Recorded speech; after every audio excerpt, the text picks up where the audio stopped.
Hi friends, இன்றைக்கி பங்குனி உத்திரம். அதுக்காக நான் முருகனுக்கு ஒரு சிம்பிளான அசோகா அல்வா பண்ணியிருக்கிறேன். பாசிப்பருப்பு வச்சு, பாசிப்பருப்பு வந்து ஒரு 50 கிராம் எடுத்துக்கிட்டேன். அது வேக வச்சு வச்சுருக்கிறேன். நெய் 2 டேபிள் ஸ்பூன் நெய் விட்டு முந்திரி திராட்சை போட்டு வறுத்து எடுத்துக்கிட்டேன்.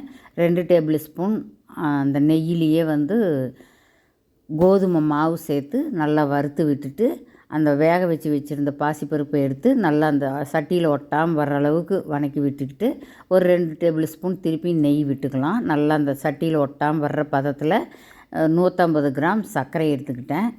அதை எடுத்து நல்லா போட்டு நல்லா சர்க்கரையெல்லாம் கரைஞ்ச உடனே நம்ம வந்து கொஞ்சம் ஏலக்காய் தூள் சேர்த்துருக்குறேன். ஏலக்காய் தூள் சேர்த்து கொஞ்சம் நம்ம ஃபுட் கலர் சேர்த்துருக்குறேங்க. இது நம்ம ஆப்ஷனல் தான், சேர்த்துலினாலும் ஒன்றும் பிரச்சனை இல்லை. நான் கொஞ்சம் சேர்த்துக்கிட்டேன்.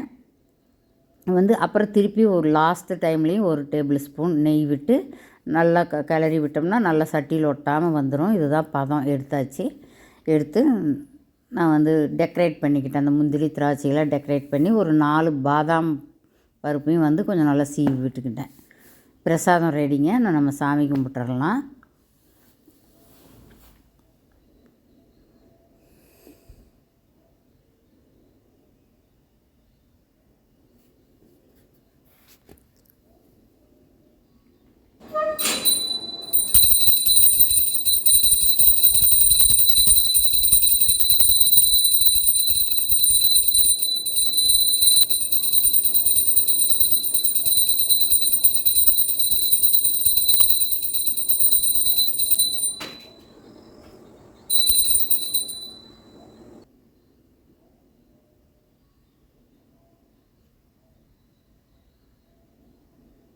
வெற்றிவேல் முருகனுக்கு அரோகரா. வீரவேல் முருகனுக்கு அரோகரா.